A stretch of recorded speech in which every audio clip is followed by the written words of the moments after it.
R9 TV నేను Neeraja. Bulletin లో ముందుగా హెడ్లైన్స్ చూద్దాం. తమకు న్యాయం చేయాలని త్రిపుల్ భూ నిర్వసితుల ధర్నా.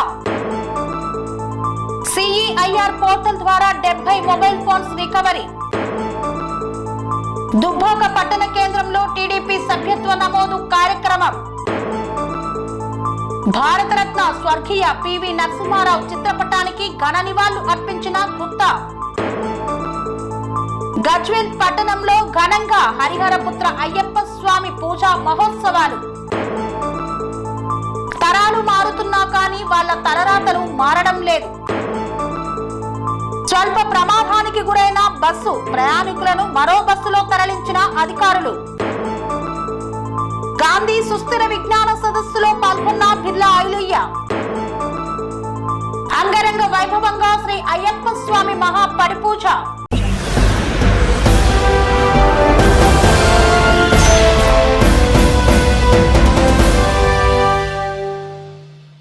యాదాద్రి జిల్లా కలెక్టర్ కార్యాలయం వద్ద త్రిపుల్ భూ నిర్వసితులు ధర్నా చేపట్టారు. తమకు న్యాయం చేయాలని డిమాండ్ చేశారు.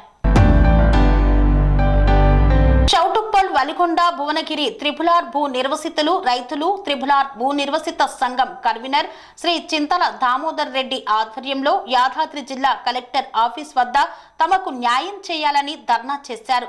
జిల్లా కలెక్టర్ కి వినతి పత్రాన్ని సమర్పించారు. ఈ సందర్భంగా భూ నిర్వసితులు చింతల దామోదర్ రెడ్డి మాట్లాడుతూ భూములు కోల్పోయిన రైతులు సచ్చి బతుకుతున్న శవాలతో సమానమన్నారు. దక్షిణ ప్రాంతంలో అభివృద్ధి కోసం త్రిపుల్ అలైన్మెంట్ ని ORR నుండి 40 కిలోమీటర్ల వరకు తీసుకుంటున్నారని, కానీ ఉత్తరం వైపు చౌటుప్పల్లో 28 కిలోమీటర్ల వద్ద త్రిపుల్ అలైన్మెంట్ తీసుకున్నారని పేర్కొన్నారు. రాష్ట్రంలో దక్షిణ భాగాన అన్ని హైవేలు ORR నుండి 40 కిలోమీటర్లు పొడిగించబడ్డాయి. కానీ ఉత్తర భాగం మాత్రమే 28 కిలోమీటర్ల వరకు పొడిగించబడింది. దీని వలన చౌటుప్పల్, భువనగిరి మున్సిపాలిటీలు 3 భాగాలుగా విభజించబడుతుందని, చౌటుప్పల్ దగ్గర గతంలో 2017 సంవత్సరంలో త్రిపుల్ అలైన్మెంట్ ని దివీస్ లాబొరేటరీ కంపెనీ బయట నుండి సర్వే చేశారన్నారు. కానీ ఇప్పుడు దివీస్, శ్రీని లాబొరేటరీ కంపెనీల ఒత్తిడి వలన త్రిపుల్ అలైన్మెంట్ ని చౌటుప్పల్ పట్టణం నుండి వేస్తున్నారని పేర్కొన్నారు. భూ సేకరణ చట్టం 2013 ప్రకారం భూ సేకరణలో కోల్పోతున్న భూ నిర్వసితులలో 80% రైతుల నుండి అంగీకార పత్రం తీసుకోవాలి. భూ నిర్వసిత రైతులతో కలెక్టర్, RDO, MRO మాట్లాడి వాళ్ళకేం కావాలో అడిగి తెలుసుకొని 80% మంది రైతులను ఒప్పించి భూమి తీసుకోవాలి. కానీ ఈ చట్టానికి తూట్లు పొడుస్తూ రైతుల నుండి అన్యాయంగా భూములను గుంజుకోవాలని చూస్తున్నారు. చట్ట ప్రకారం బహిరంగ మార్కెట్ రేటుకి రెండింతలు, మున్సిపాలిటీలలో గ్రామీణ ప్రాంతాల్లో 4 రెట్ల పరిహారం ఇచ్చి తీసుకోవాలి. కానీ మీరు ఈ రోజు రిజిస్ట్రేషన్ వాల్యూని మార్కెట్ వాల్యూ అని చెప్పి భూ సేకరణ చట్టం 2013కి తూట్లు పొడుస్తున్నారని పేర్కొన్నారు. 3 పంటలు పండే పచ్చటి వ్యవసాయ భూములు మున్సిపాలిటీలలో మరియు HMDA పరిధిలోని ప్లాట్లను NH హైవేల కోసం తీసుకోవడం చట్ట విరుద్ధం. త్రిపుల్ అలైన్మెంట్ ని ORR నుండి 40 కిలోమీటర్లకి మార్చితే మున్సిపాలిటీలు విడిపోకుండా గ్రామీణ ప్రాంతాలు కూడా అభివృద్ధి చెందుతాయి. నష్టపరిహారం కూడా తగ్గుతుంది. కాబట్టి త్రిపుల్ అలైన్మెంట్ ని మార్చాలని నివేదించారు. ఇప్పటికే చౌటుప్పల్ మున్సిపల్ రూరల్ ప్రాంత రైతులు NH హైవేలు, విద్యుత్ లైన్ల కోసం, నీటి కాలువల కోసం తమ భూములను కోల్పోయారు. ఇప్పుడు ఉన్న కాస్త భూమిని కోల్పోతే రైతులు తమ జీవనోపాధి కోల్పోయి బిచ్చమెత్తుకునే పరిస్థితి ఏర్పడుతుందని వాపోయారు. భూమికి భూమి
రోడ్లు కాలయా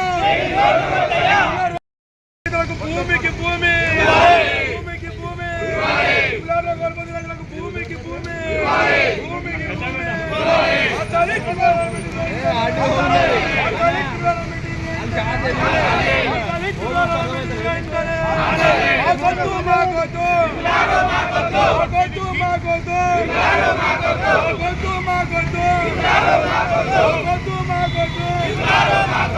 రోడ్లు కాలయా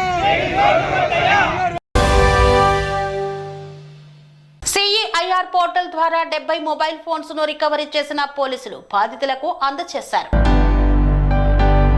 మొబైల్ ఫోన్ పోయిన వెంటనే సంబంధిత పోలీస్ స్టేషన్ లో కానీ సిఈఐఆర్ వెబ్ పోర్టల్లో కానీ ఫిర్యాదు చేయాలని జిల్లా ఎస్పీ యోగేష్ గౌతమ్ ఐపీఎస్ తెలిపారు. జిల్లా ఎస్పీ కార్యాలయంలోని కాన్ఫరెన్స్ హాల్లో 2 నెలల్లో జిల్లా వ్యాప్తంగా వివిధ పోలీస్ స్టేషన్ల పరిధిలో మొబైల్ ఫోన్లు పోగొట్టుకున్న 70 మంది బాధితుల మొబైల్ ఫోన్లను కనిపెట్టి తిరిగి జిల్లా ఎస్పీ చేతుల మీదుగా అందజేశారు. మొత్తం 70 మొబైల్ ఫోన్లను రికవరీ చేయడం జరిగిందని, వాటి విలువ సుమారు 10,50,000 రూపాయలు ఉంటుందని తెలిపారు. మొబైల్ ఫోన్లను బాధితులకు అప్పగించడం జరిగిందన్నారు. అందుకున్న బాధితులు జిల్లా ఎస్పీకి కృతజ్ఞతలు తెలియజేసి సంతోషాన్ని వ్యక్తం చేశారు. ప్రజలు ఎవరు పాత మొబైల్ ఫోన్లను కొనరాదని ఎస్పీ విజ్ఞప్తి చేశారు. మొబైల్ ఫోన్లను జాగ్రత్తగా ఉంచుకోవాలని, నేరస్తులు దొంగలించిన మొబైల్ ఫోన్లను దుర్వినియోగం చేసే అవకాశం ఉన్నందున అప్రమత్తంగా ఉంటూ వెంటనే సిఈఐఆర్ పోర్టల్లో ఫిర్యాదు నమోదు చేయాలని తెలిపారు. మొత్తం 70 ఫోన్లను నూతన టెక్నాలజీ ఐటీ కోర్ నుండి ట్రేస్ చేసి పట్టుకోవడం జరిగిందన్నారు. అందుకు IT core SI Vasantha, constable రమేష్లను ఎస్పీ అభినందించారు. ఈ కార్యక్రమంలో DSP N Lingaiah, CI Shivashankar, Chandrashekar, Rajender Reddy, Ramlal తదితరులు పాల్గొన్నారు.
కేంద్రంలోని ఆర్యవైశ్య భవనంలో టీడీపీ సభ్యత్వ నమోదు కార్యక్రమాన్ని నిర్వహించారు. దుబ్బాక పట్టణ కేంద్రంలోని ఆర్యవైశ్య భవన్లో టీడీపీ నాయకులు, కార్యకర్తలతో కలిసి టీడీపీ తెలుగు యువత మెదక్ పార్లమెంట్ విస్తృత స్థాయి టీడీపీ సభ్యత్వ నమోదు కార్యక్రమాన్ని నిర్వహించారు. ఈ కార్యక్రమానికి ముఖ్య అతిథులుగా టీడీపీ రాష్ట్ర యువత నాయకులు Pogaku Jayaram Chander, Medak parliament in charge Illandula Ramesh, TDP రాష్ట్ర యువత కన్నంపల్లి రూపేష్ రెడ్డిలు హాజరయ్యారు. ఈ సందర్భంగా వారు మాట్లాడుతూ ఉమ్మడి రాష్ట్రంగా ఉన్న సమయంలో టీడీపీ అధికారంలో ఉన్నప్పుడు ఐటీ టెక్నాలజీ ద్వారా విజన్ 2020 తెచ్చి 250 ఇంజనీరింగ్ కాలేజీలను స్థాపించి అమెరికా వంటి దేశాలలో చదువు లేదా ఉద్యోగాలు చేస్తున్నారంటే అది టీడీపీ ప్రభుత్వం వల్లనే అని గుర్తుంచుకోవాలని తెలిపారు. సంబంధించిన విషయాలు గత చరిత్ర అంటే చంద్రబాబు గారు పాలించిన 10 సంవత్సరాల ముందు, చంద్రబాబు గారు పాలన తర్వాత ఆ 10 ఏళ్ళు ఎలా గడిచింది, మెదక్లో ఒక 10 అంశాలు ఏమేమి జరిగాయి మెదక్ పార్లమెంట్లో అభివృద్ధి పనులు నేను ఇప్పుడు చెప్పబోతున్నాను. ఇవి మర్చిపోక కొన్ని మాత్రమే, ఒక 10 ముఖ్య అంశాలు నోట్ చేసుకొని చెప్పాలనుకున్నాను. 10 అంశాలు చెప్తున్నాను అంతే. జన్మభూమి కార్యక్రమం ద్వారా 10,000 పనులు చేశాము. నీరు పథకం ద్వారా నీటి నిల్వ సామర్థ్యాన్ని పెంచాము. పనికి ఆహార పథకం ద్వారా 46,000 పైచిలుక పనులు చేశాము. గ్రామీణ నీటి సరఫరా కింద Siddipet project, Dubbaka project, Sadasivpet project, Kangti project, Patancheru project, Medak project చేపట్టాము. అలాగే పంచాయతీరాజ్ శాఖ ద్వారా 10,000 పైచి పనులు చేపట్టాము. అందులో మనకు అప్పట్లో ఉన్న 4,000 కుంటలు అయితే 2,000 కుంటలు మనమే నిర్మించాము. అలాగే 3,000 కిలోమీటర్ల రోడ్ వేసాము. 10-11 పంటలు నిర్మించాము. మైనర్ ఇరిగేషన్ ద్వారా మల్కాపూర్ కాలువ, ఎర్రన్న వాగు, హల్దీపూర్ వాగు, సిద్దిపేట వాగు, హల్దీ వాగు, అలాగే హరిపూర్ వాగు ఇవన్నీ మనమే నిర్మించాము. వీటిపైన హల్దీ వాగు పైన 14 చెక్ డ్యామ్లు, హరిపూర్ వాగు, సిద్దిపేట వాగు పైన 10 చెక్ డ్యామ్లు నిర్మించాము. ఇవే కాకుండా 3 చిన్న ఎత్తిపోత పథకాలు నిర్మించాము. అమీరాబాద్, పూలకుర్తి, కోర్వా ఇవి 3 ఎత్తిపోత పథకాలు. వీటి ద్వారా 2,600 ఎకరాల ఆయకట్టును కొత్తగా నిర్మించాము. ఇదే కాకుండా ఆ రోజు ఎలక్ట్రిసిటీ డిపార్ట్మెంట్ లో చంద్రబాబు గారు తీసుకున్న సంస్కరణలో భాగంగా ట్రాన్స్పోర్ట్ డిపార్ట్మెంట్ లో 220 kV సబ్స్టేషన్లు, 5 132 kV సబ్స్టేషన్లు, 90 పైచలకు 33/11 kV సబ్స్టేషన్ నిర్మించాము. ఇవే కాకుండా 6,000 పైచలకు డిస్ట్రిబ్యూషన్ ట్రాన్స్ఫార్మర్ ఏర్పరిచాము. ఇక విద్య విషయానికి వస్తే ఆ రోజు చంద్రబాబు గారు పాలన ముందు మన అక్షరాస్యత rate, literacy rate 33%, Medak literacy rate 33%. Babu గారు దిగిపోయేసరికి లిటరసీ రేట్ 55%. సో 33% నుంచి 55% తీసుకెళ్ళాము literacy rate. SSC pass percentage 94లో 40%. 2004కి పాస్ పర్సెంటేజ్ 84%. అంటే ఆ రోజు మనం స్టేట్ లెవెల్లో 4th వచ్చాము. అంటే మన పొజిషన్ కుప్పం ఎలా అభివృద్ధి చెందిందో ఇక మెదక్ అంతే అభివృద్ధి చెందింది. అంత అభివృద్ధి జరిగింది చంద్రబాబు గారి పాలన. ఇక ఆరోగ్య సంస్థ విషయానికి వస్తే 64 కొత్త హాస్పిటళ్లు, 34 ప్రాథమిక ఆరోగ్య కేంద్రాలు, 4 మండల హాస్పిటల్ నిర్మించాము. ఇవే కాకుండా మైనారిటీ విషయానికి వస్తే మైనారిటీలో 19 షాదీఖానాలు ఏర్పాటు చేశాము. మైనారిటీ సెక్షన్ కింద 35 ప్రాథమిక పాఠశాలలు ఏర్పాటు చేశాము. ఇలానే విద్యా వ్యవస్థలో 505 కొత్త పాఠశాలలు, 3,000 కొత్త క్లాస్ రూమ్లు ఏర్పాటు చేశాము. ఇవి కాకుండా ప్రహరీ గోడలు ఇంకా ఎన్నో చేశాము. ఇంకో మరో విషయానికి వస్తే 95,000 ఇళ్ళు మెదక్లో నిర్మించడం జరిగింది చంద్రబాబు గారి పాలన. ఇది నా కన్న తల్లి లాంటి పార్టీ. ఈ పార్టీలో పుట్టిన, ఈ పార్టీనే మరి నా చివరి ప్రయాణం అని ఏదైతే కరడు కట్టిన కార్యకర్తలకి పాదాభివందనం చేస్తున్నారు. మీకే కాదు మీ కుటుంబ సభ్యులకు కూడా పాదాభివందనం చేస్తున్నారు. ఈరోజు మనం ఇంతకెళ్ళి బయటికి వచ్చినప్పుడు, ఒక మీటింగ్ పోతున్నప్పుడు పచ్చ చొక్కా వేసుకొని, పచ్చ కండవ వేసుకొని బయటికి వస్తూ ఉంటే ఏరా ఇంకా ఈ తెలుగుదేశం ఉన్నారా, లేదా ఇంకా ఈ పార్టీ ఉన్నదా అని కొందరు 90 మొహాలు ఉన్నాయి. ఆ 90 మొహాలు గుర్తుపెట్టుకోండి. ఆ 90 మొహాలు గట్టిగా గుర్తుపెట్టుకోండి. రాబోయే రోజులలో ఈ పసుపు కండువ విలువైందో, ఈ పసుపు కండువ మరి ఎంత శుభమో, ఈ రాష్ట్రానికి, ఉమ్మడి రాష్ట్రానికి ఈ పసుపు కండువ ఏం చేసిందో రేపు రాబోయే రోజులలో తెలుస్తుంది. మిత్రులారా, నేను ఈ రోజు ఇక్కడికి వచ్చినప్పుడు, మెదక్ పార్లమెంట్ దుబ్బాకు వచ్చినప్పుడు నాకు స్వాగతం పలికింది. అందరి ముఖాలలో ఒక చిన్న ముసుగు ఉన్నది. ఆ ముసుగు ఏదిరా అని నేను ఇప్పటి నుంచి ఆలోచిస్తున్నాను. ఏంటంటే మీటింగ్ పెడితే 50 మంది వచ్చారు, మీటింగ్ పెడితే 60 మంది వచ్చారు. కానీ ఈ 50-60 మంది గట్టిగా నిలుస్తున్నారు చూడన్నా, మీకు పాదాభివందనం అన్నా. నేను 13 పార్లమెంట్లు తిరిగినా. ఒక కాడ 100 వచ్చిండ్రు, ఒక కాడ 200 వచ్చిండ్రు, ఒక కాడ 300 వచ్చిండ్రు. కానీ కరెక్ట్ నికాసైన కార్యకర్తలు వచ్చిండ్రు, పార్టీ మీద అభిమానం ఉన్న వాళ్ళు వచ్చిండ్రు, పదవులంటే పక్కన పెట్టేటోళ్ళు వచ్చిండ్రు, పైసాకు ఆశ పడినోడు వచ్చిండు, రాత్రికి కుక్క బిస్కెట్లు వేస్తే అమ్ముడు ఓడో వచ్చిండు. అంటే మన పార్టీకి ఉన్న బలం అది. మన పార్టీకి ఉన్న బలం ఏందో రేపు రాబోయే రోజులను కూడా మనం చూపించబోతున్నాం. ఈ సభ సాక్షిగా చెప్తున్నా, ఈ దుబ్బాకల ఈ ఆర్యవేశ భవన్లో చెప్తున్నా, 119 నియోజకవర్గాల్లో తెలుగుదేశం పార్టీ సపోర్ట్ లేదు, ఏ పార్టీ క్యాండిడేట్ గెలవలేదు. ఇది సత్యము, ఇది శాసనం అనుకోరు. ఎందుకంటే ఒక ఉదాహరణ చెప్తా. మొన్న జరిగిన ఎలక్షన్లో ఒక పెద్ద ఈరోజు మనం ఇక్కడ ఈ సమావేశాన్ని ఏర్పాటు చేసుకోవడం చాలా సంతోషకరంగా ఉంది. అదే కాకుండా రేపటి తరాలలో మనం కూడా ఇక్కడ వేదికను అలంకరించినటువంటి మన పొగాకు జయరామచంద్రరావు కూడా రాబోయే తరంలో మరి అతన్ని కూడా మేము ముఖ్యమంత్రిగా తెలుగుదేశం పార్టీ నుంచి ఆశిస్తున్నాం. మరి ఆ విధంగా వ్యక్తాన్ని కూడా భారతరత్న స్వర్గీయ పివి నరసింహారావు 20వ వర్ధంతి సందర్భంగా ఆయన చిత్రపటానికి పూలమాల వేసి ఘన నివాళులు అర్పించిన గుత్తా సుఖేందర్ రెడ్డి. భారత పూర్వ ప్రధాని భారతరత్న స్వర్గీయ పివి నరసింహారావు 20వ వర్ధంతి సందర్భంగా శాసనసభ భవనం మెంబర్స్ లాంజ్లోని పివి చిత్రపటానికి పూలమాలలు వేసి నివాళులు అర్పించిన తెలంగాణ శాసన మండలి చైర్మన్ గుత్తా సుఖేందర్ రెడ్డి, తెలంగాణ రాష్ట్ర శాసన సభాపతి గడ్డం ప్రసాద్ కుమార్, డిప్యూటీ చైర్మన్ బండా ప్రకాష్ ముదిరాజ్, శాసనసభ వ్యవహారాల శాఖ మంత్రి దూదిల్ల శ్రీధర్ బాబు, శాసన మండలి సభ్యులు కల్వకుంట్ల కవిత, కోదండరాం తదితరులు ఈ కార్యక్రమంలో పాల్గొన్నారు. గజ్వేల్ పట్టణంలోని శ్రీ హరిహరపుత్ర అయ్యప్ప స్వామి దేవాలయంలో ఈ నెల 25వ తేదీన మండల పూజా కార్యక్రమాలు నిర్వహిస్తామని తెలిపారు.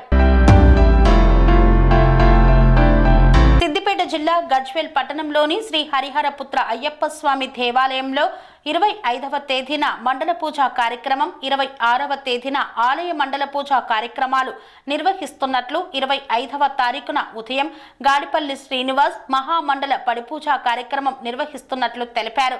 ఈ కార్యక్రమానికి రాష్ట్ర రవాణా శాఖ మంత్రి పొన్నం ప్రభాకర్ మరియు గజ్వేల్ మాజీ ఎమ్మెల్యే ప్రస్తుత డీసీసీ అధ్యక్షులు విచ్చేస్తున్నారని తెలిపారు. ఈ సందర్భంగా అధిక సంఖ్యలో అయ్యప్ప భక్తులు ప్రజలు కార్యక్రమానికి హాజరై విజయవంతం చేయాలని గాడిపల్లి శ్రీనివాస్ కోరారు. అయ్యప్ప స్వామి దేవాలయ అధ్యక్షులు ఎర్రం శ్రీనివాస్ మాట్లాడుతూ 26వ తేదీన శబరిమలలో ఏ విధంగా అయితే మండల పూజ నిర్వహిస్తామో అదే విధంగా గజ్వేల్ పట్టణంలోని శ్రీ హరిహరపుత్ర అయ్యప్ప స్వామి దేవాలయంలో మహాపూజ కార్యక్రమం నిర్వహించబడుతుందని, పదునెట్టంబడి పూజతో సహా ఉదయం గణపతి పూజతో ప్రారంభమై సాయంత్రం వరకు పూజా కార్యక్రమాలు కొనసాగుతాయని తెలిపారు. భక్తులందరికీ అయ్యప్ప స్వాములకు ప్రజలకు అన్న వితరణ కార్యక్రమం ఉంటుందని తెలియజేశారు. గజ్వేల్ పట్టణ పుర ప్రముఖులకు, అయ్యప్ప స్వాములకు, మాతలకు, పెద్దలకు తెలియజేయడం అనగా నా యొక్క 18వసారి మహాపడి పూజ మరియు మండల పూజ 20వ తారీఖు ఉదయం 9:30 గంటలకు ప్రారంభమవుతుంది. కావున భక్తులు అందరూ సకుటుంబ సమేతంగా విచ్చేసి ఈ యొక్క మహాపూజను జయప్రదం చేయాలి. స్వామి మంగళారతులు, 18 పూజ, కలశ పూజలు, తీర్థప్రసాదాలు తీసుకొని స్వామి కృపకు పాత్రులు కావాలని నా యొక్క కోరిక. తప్పనిసరి సతీ సమేతంగా సకుటుంబ సమేతంగా అందరూ వచ్చి ఇట్టి కార్యక్రమాన్ని జయప్రదం చేయండి. స్వామి కృపకు పాత్రులు కావండి. జై స్వామియే శరణమయ్యప్ప. స్వామి శరణమయ్యప్ప. అభినవ శబరిమల లాంటి అయ్యప్ప స్వామి దేవాలయంలో మహామండల పూజను పురస్కరించుకొని 25వ తారీఖు రోజున ఉదయం గణపతి హోమంతో స్టార్ట్ అయిపోయి 9 గంటలకు మహామండల పూజ స్టార్ట్ అవుతుంది. అది పాటలో పాడి మన గాడిపల్లి శ్రీనివాస్ స్వామి తీసుకున్నాడు. వారి యొక్క మహామండల పూజ మరియు అయ్యప్ప స్వామి యొక్క మహామండల పూజ ఉంటుంది. కాబట్టి అందరూ కూడా విచ్చేసి ఆ కార్యక్రమంలో పాల్గొనవలసిందిగా మనవి. మరియు 26వ తారీఖున ఉదయము మూల విరాట్కు నెయ్యాభిషేకం ఉంటుంది. ఆ అభిషేక కార్యక్రమంలో ఎప్పుడు కానీ జంటలచే పాల్గొనడం కాదు కాబట్టి ప్రత్యేకంగా వారి స్వహస్తాలతో ప్రతిష్టామూర్తికి అభిషేకించడం జరుగుతుంది. కాబట్టి 551 రూపాయలు చెల్లించి తీసుకొని ఆ అభిషేక కార్యక్రమంలో పాల్గొనవచ్చు. మరియు 9 గంటల నుండి ఆ స్వామి ఎవరైతే రారో వారి పురవీధుల గుండా వాళ్ళ ఇంటికే విచ్చేసి ఆ స్వామి కరుణా కటాక్షాలు ప్రసాదిస్తాడు. రథోత్సవ కార్యక్రమం ఉంటుంది కాబట్టి రథోత్సవ కార్యక్రమంలో అందరూ పాల్గొనవలసిందిగా మనవి. మరియు మధ్యాహ్నం 26వ తారీఖు 1 గంటకు అన్నదాన కార్యక్రమం ఉంటుంది. రాత్రి మహామండల పూజ. మన సన్నిధానం స్వాములు కలిసి ఒక 6 కలిసి ఆ పాట పాడి ఆ యొక్క స్వామి పూజను దక్కించుకున్నారు. ఆ రోజు కూడా 6:30 నుంచి మహాపడి పూజ మండల పూజ కార్యక్రమం స్టార్ట్ అవుతుంది కాబట్టి అందరూ కూడా సకాలానికి విచ్చేసి ఆ మహామండల పూజలో పాల్గొని అయ్యప్ప స్వామి కృపకు పాత్రలు కావాల్సిందిగా మనవి. ఒక నానుడి ఏంటంటే 26వ తారీఖు అనేది చాలా పవిత్రమైనటువంటి రోజు. 25 2 రోజులు కూడా చాలా పవిత్రమైనటువంటి రోజులు కాబట్టి సాక్షాత్తు ఆ అయ్యప్ప స్వామి శబరిమల నుండి విచ్చేసి మన గజ్వెల్ దేవాలయానికి వచ్చేస్తాడు. అలా వచ్చినటువంటి ఆ స్వాములకు ఆ స్వామి కరుణా కటాక్షాలు ఒక సూక్ష్మంలో మోక్షంలాగా ఖచ్చితంగా అందరి మీద ప్రసరిస్తాయి కాబట్టి అందరూ కూడా దేవాలయానికి విచ్చేసి ఆ పూజా కార్యక్రమంలో పాల్గొని అయ్యప్ప స్వామి కృపకు పాత్రలు కావాల్సిందిగా మనవి. మరియు దేదీప్యమానంగా ఇంతింతై వటుడింతై అన్నట్టు శబరిమలలో ఉన్నటువంటి ఆ అయ్యప్ప స్వామిలాగా అభినవ శబరిమలలాగా మన దేవాలయం విరాజిల్లుతుంది. మన స్వాముల సహాయ సహకారాలతో మరియు దాతృత్వం గల దాతల సహాయ సహకారాలతో చాలా కడు ఆనందంగా ఇది నిర్మింపబడ్డది. వీళ్ళందరికీ కూడా ఎవరైతే ఫస్ట్ నుంచి కూడా సహాయ సహకారాలు ఇచ్చారో వారందరికీ కూడా సర్వదా ఆలయ కమిటీ తరపున మరియు స్వాముల తరపున కూడా కృతజ్ఞతాభివందనాలు తెలుపుతున్నాను. స్వామియే శరణమయ్యప్ప. మన యొక్క గజ్వెల్ అయ్యప్ప స్వామి దేవాలయంలో శబరిమలలో జరిగినట్టుగా 25, 26వ తారీఖును మండల పూజ ఏ విధంగా అయితే శబరిమలలో జరుగుతుందో అదేవిధంగా మన గజ్వెల్ అయ్యప్ప స్వామి సన్నిధానంలో కూడా అదేవిధంగా అంత పెద్ద ఎత్తున అంత మహత్యంతో కూడా జరుగుతుంది. ఎప్పుడైనా గత 30 సంవత్సరాల నుంచి కూడా మండల పూజ అంటే గజ్వెల్ ఊరు వచ్చి కుటుంబ సమేతంగా వచ్చి తీర్థ ప్రసాదాలు తీసుకొని దేవుని తరించుకుంటారు. అదేవిధంగా ఈ సంవత్సరం కూడా పెద్ద ఎత్తున జరుగుతుంది కాబట్టి 25వ తారీఖు నాడు గాడిపల్లి సీనన్న గారి పూజ మరియు 26 నాడు మన సన్నిధానం వల్ల పూజ ఉంటుంది కాబట్టి గజ్వెల్ యొక్క కుటుంబ సభ్యులు గజ్వెల్ మొత్తం కూడా ఇక్కడికి వచ్చి స్వామివారి కృపకు పాత్రులై జయప్రదం చేయగలరని మా యొక్క మనవి. స్వామి వార్తల్లో చిన్న విరామం. కన్స్ట్రక్షన్ రంగాలలో దశాబ్దపు అనుభవంతో కస్టమర్ల మరియు శ్రేయోభిలాషుల మన్ననలను నమ్మకాన్ని గెలుపొందిన సంస్థ విఆర్ఆర్ కన్స్ట్రక్షన్స్. నాణ్యతకు నమ్మకానికి మారుపేరు VRR constructions. Independent houses, apartments, villas అన్ని రకాల హంగులతో అలరించే అద్భుతమైన వెంచర్స్ తో పాటు అందరికీ అందుబాటు ధరలో సొంత ఇంటి కలను సాకారం చేసే నమ్మకమైన సంస్థ VRR constructions. Please visit VRR Constructions, Varatex Plaza near Radhika Theatre, ECL X Road, Hyderabad. Call to 9100885551 9100885559.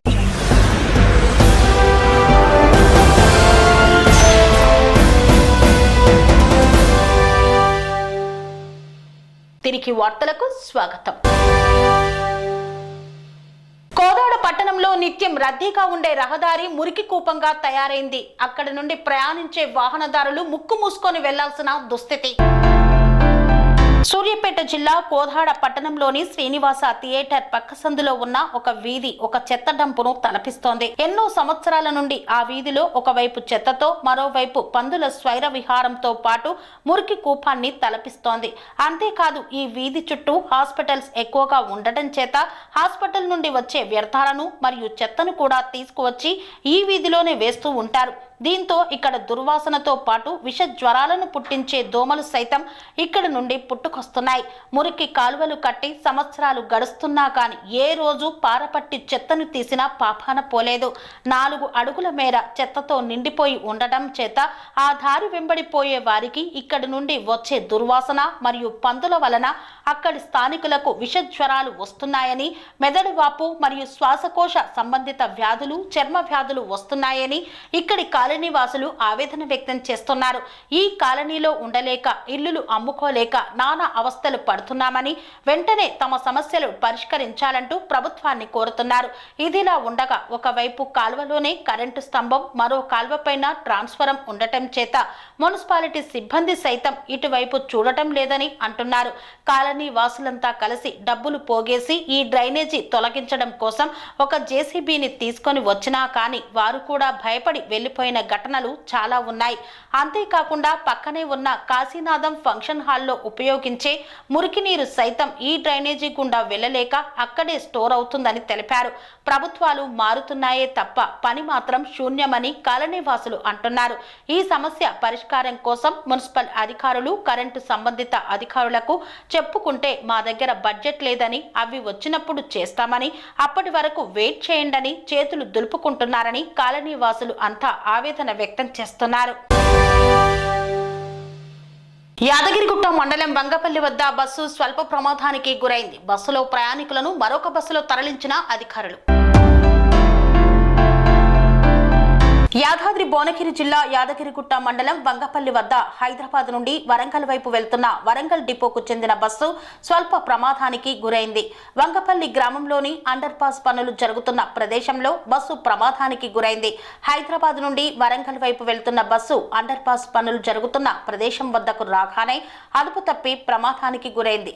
ఈ సమయంలో బస్సులో సుమారు 30 మంది ప్రయాణికులు ఉన్నట్లు తెలిసింది. వారు సడన్ గా జరిగిన కుదుపులకు ఇబ్బందికి గురయ్యారు. ప్రమాదంలో ఎవరికి ఎలాంటి ప్రమాదం జరగలేదని అక్కడ తెలిపారు. ప్రమాదం అనంతరం బస్సులో ఉన్న ప్రయాణికులను మరో బస్సులో తరలించారు. ఆర్టీసీ డిపోకు చెందిన అధికారులు అక్కడికి చేరుకొని బస్సును కొద్దిపాటి మరమ్మతులు చేయించి తిరిగి వరంగల్ డిపోకు తరలించారు. యాదగిరిగుట్టలో గాంధీ సుస్థిర విజ్ఞాన సదస్సులో పాల్గొన్న ప్రభుత్వ విప్ బిర్లా ఐలయ్య. యాదాద్రి భువనగిరి జిల్లా యాదగిరిగుట్ట పట్టణంలోని రెడ్ల సంక్షేమ సంఘం హాల్లో నిర్వహించిన గాంధీ సుస్థిర విజ్ఞాన సదస్సు గాంధీ గ్లోబల్ ఫ్యామిలీ జ్ఞాన్ ప్రతిష్టాన్ కార్యక్రమంలో తెలంగాణ రాష్ట్ర రోడ్డు మరియు భవనాల శాఖ సినిమా ఆటోగ్రఫీ మంత్రి కోమటిరెడ్డి వెంకటరెడ్డి, ప్రభుత్వ విప్ ఆలేరు శాసనసభ్యులు బిర్లా ఐలయ్య, ఎంపీ చామల కిరణ్ కుమార్ రెడ్డి, భువనగిరి శాసనసభ్యులు కుంభం అనిల్ కుమార్ రెడ్డి, జిల్లా కలెక్టర్ హనుమంతరావు, డీసీపీ రాజేష్ చంద్ర పాల్గొన్నారు. తుర్కపల్లి మండల కేంద్రంలో భోరెడ్డి అయోధ్యారెడ్డి గృహంలో ఘనంగా అయ్యప్ప స్వామి మహాపడిపూజను నిర్వహించారు. తుర్కపల్లి మండల కేంద్రంలో ముఖ్యమంత్రి చీఫ్ పిఆర్ఓ భోరెడ్డి అయోధ్యారెడ్డి గృహంలో డాక్టర్ పిఎం మనోజ్ తాంత్రి, పెండం శ్రీనివాస్ గురుస్వాముల ఆధ్వర్యంలో శ్రీ అయ్యప్ప స్వామి మహాపడిపూజను అంగరంగ వైభవంగా నిర్వహించారు.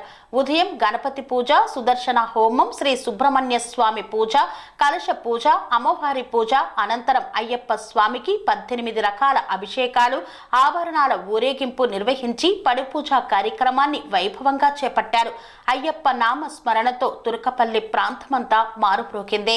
భక్తులు అధిక సంఖ్యలో పాల్గొన్నారు. స్వాములకు, భక్తులకు అన్నప్రసాద వితరణ కార్యక్రమాన్ని నిర్వహించారు. శ్రీ అయ్యప్ప స్వామి మహాపడిపూజలు తెలంగాణ వాగ్గేయకారుడు, ప్రముఖ కవి అందశ్రీ పాల్గొని స్వామివారికి ప్రత్యేక పూజలు నిర్వహించారు. ఈ కార్యక్రమంలో గురుస్వాములు పత్తిపాటి హనుమంతరావు, పత్తిపాటి రామారావు, బొట్టు గురుస్వామి, తిప్పారం నాగ, పత్తిపాటి ఆనంద్ తదితరులు పాల్గొన్నారు.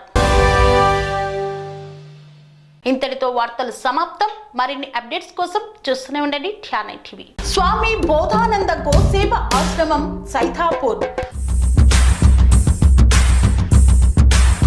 జ్యోతిష్యం, వాస్తుశాస్త్రం మన పూర్వీకులు మనకిచ్చిన వరం.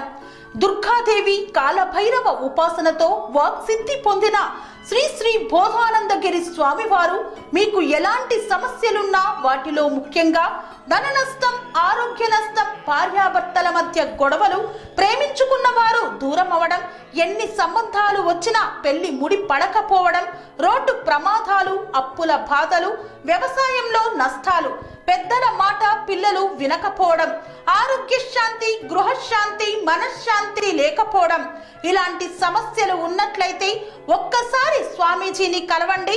మీ సమస్యలకు తగిన పరిష్కారాన్ని పొందండి. అంతేకాక అన్ని రకాల వ్యాధులకు గోపంచకవ్య మరియు మూలికా వైద్యం చేయబడును. నమ్మకంతో రండి, ఆయురారోగ్యాలతో వర్ధిల్లండి. మా అడ్రస్ స్వామి బోధానంద గోసేవ ఆశ్రమం, సైథాపూర్, వీరభద్రస్వామి గుడి దగ్గర, యాదగిరిగుట్ట. సంప్రదించవలసిన నెంబర్ 9849213754 మరియు 96180344